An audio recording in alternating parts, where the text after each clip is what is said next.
이사야서 7장 14절 15절 말씀 봉독합니다.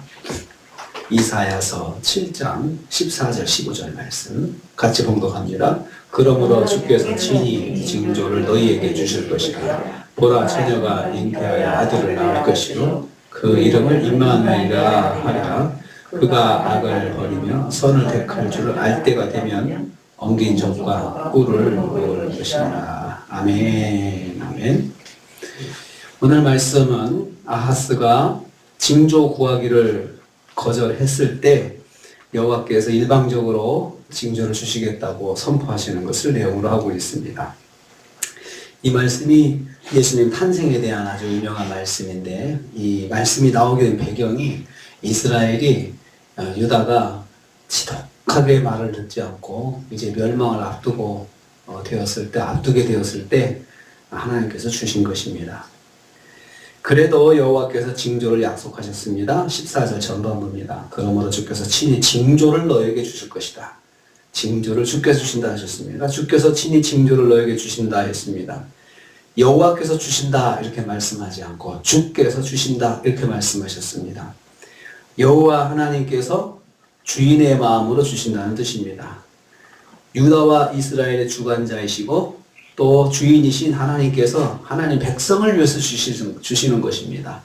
그러니까 아하스 한 사람을 위해서 주시는 것이 아니고 이스라엘 백성, 유다 백성 전체, 하나님의 택한 백성 전체를 위해서 주시는 것입니다. 모두가 생각하기에 불가능한 징조를 주실 것입니다. 비록 아하스는 징조를 거절하였지만 여호와께서 주신다고 하셨습니다. 아하스를 위해서가 아닙니다. 아브라함과 다윗과 세우신 언약을 지키기 위해서 그의 자손들을 위해서 주시는 것입니다. 그러니까 자격이 없어도 언약의 말씀을 이루시기 위해서 하나님께서 역사하시는 것입니다. 그래서 하나님의 은혜가 바로 여기에서 우리가 깨달을 수 있습니다. 자격이 없어도 하나님께서 뜻을 이루시기 위해서 하나님께서 약속의 말씀을 주시는 것입니다. 처녀가 잉태하여 아들을 낳을 것이라 했습니다. 아주 중요한 말씀입니다. 14절 후반부입니다. 보라, 처녀가 잉태하여 아들을 낳을 것이요 그의 이름을 임마누엘이라 하리라 라고 했습니다. 이 말씀을 마태복음에서 천사가 예고할 때 이 말씀을 인용해서 그렇게 말씀하고 있는 것입니다. 주께서 보이실 불가능한 징조는 바로 처녀가 잉태하여 아들을 낳을 것이라는 그 말씀입니다. 이 말씀이 선포된 이후 700년 후에 이루어질 다윗의 자손으로 오실 예수 그리스도에 관한 말씀입니다. 700년 후에 이루어질 말씀을 주시는 것이죠. 동시에 이 아들은 이중성을 가지고 있는데, 이 아들은 예수님의 예표로 태어날 이사야의 아들 마할랄렛 아스바스를 또 뜻하기도 합니다. 이사야에서 8장에 이제 나오게 되는 건데요. 이제 이사야의 아들이, 곧 태어날 아들이 그 예수님의 그 아들의 그 예표로 또 등장합니다. 이 부분을 많은 주석가들이, 복음주의 주석가들이 그렇게 이중성으로 해석을 해주고 있습니다. 처녀가 낳을 아들의 이름은 임마누엘이 될 것이라 했습니다. 하나님이 우리와 함께 계신다는 뜻입니다.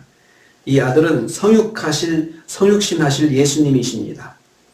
마태복음 1장 21절에 천사가 예고하는 그 말씀입니다. 임마누엘은 하나님께서 성육신하셔서 그의 백성들과 함께 하신다는 축복의 말씀입니다. 절망에서 소망을 주신다는 말씀입니다. 임마누엘은 하나님의 마지막 은혜며 최고의 은혜가 될 것입니다. 그래서 이제는 하나님께서 직접 이 땅에 오셔서 아들로 오셔서 하나님의 백성들을 구원하시는 역사를 이제 말씀해 주시고 있습니다.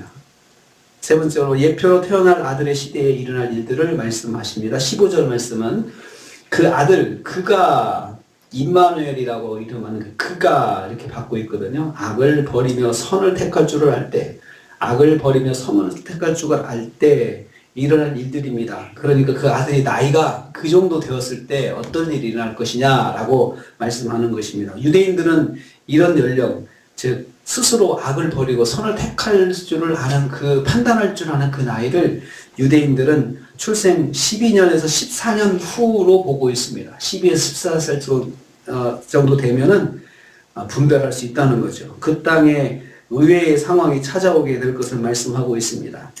그러니까 그 아들이 예표로 태어날 아들을 말하거든요. 근데 그 이사야의 그 아들이 태어나서 그때가 되면 언제냐 하면은 주전 약 722에서 720년경이 되는 것입니다.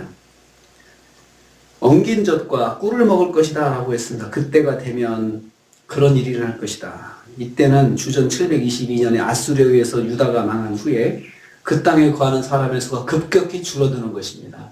왜냐하면은 다 끌려가고 다 흩어지고 하는 그러한 일들이 이제 일어날 것이기 때문입니다. 그러다 보니까 그 위에 남은 사람들이, 그 땅에 남은 사람들이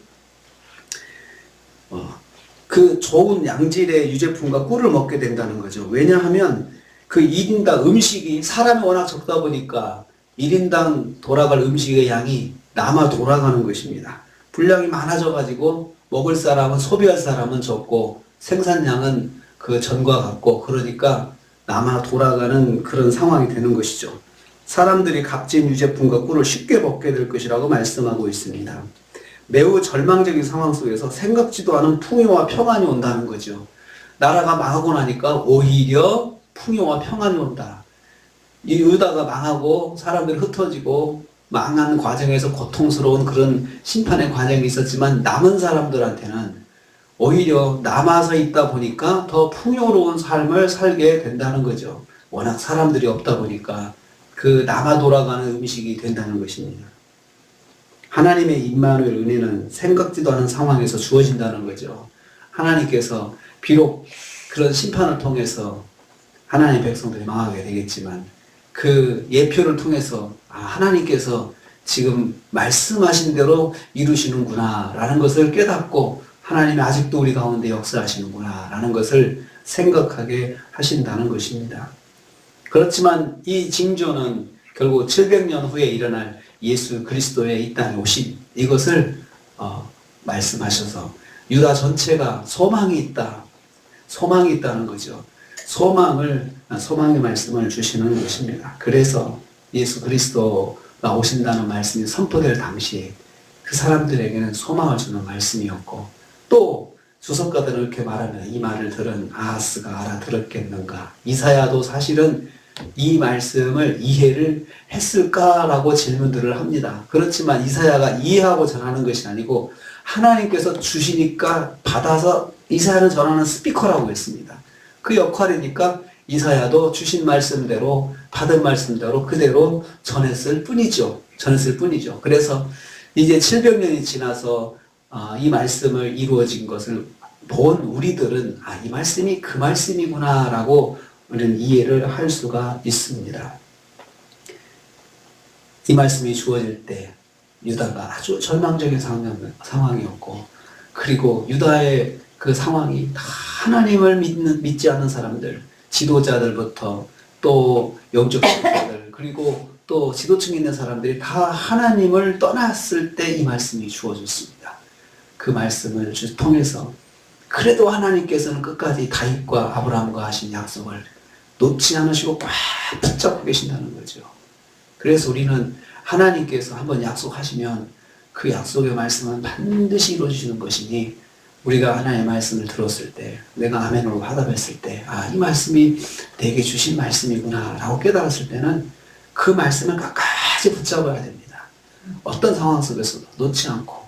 왜냐하면 하나님은 변치 않으시고 약속을 반드시 지키시는 분이시기 때문입니다. 그래서 우리가 하나님이 살아계시고 말씀이 반드시 이루어진다는 그 말씀을 붙잡고 소망을 가지고, 또 우리는 항상 믿음 위에 사는 것을 우리는 놓지 말아야겠습니다. 오늘 하루도 살면서 약속의 말씀 붙잡고 또 주님 주신 말씀 붙잡고 오늘 하루도 승리하시는 저와 여러분 되시기를 주님의 이름으로 축복합니다. 주님 감사합니다.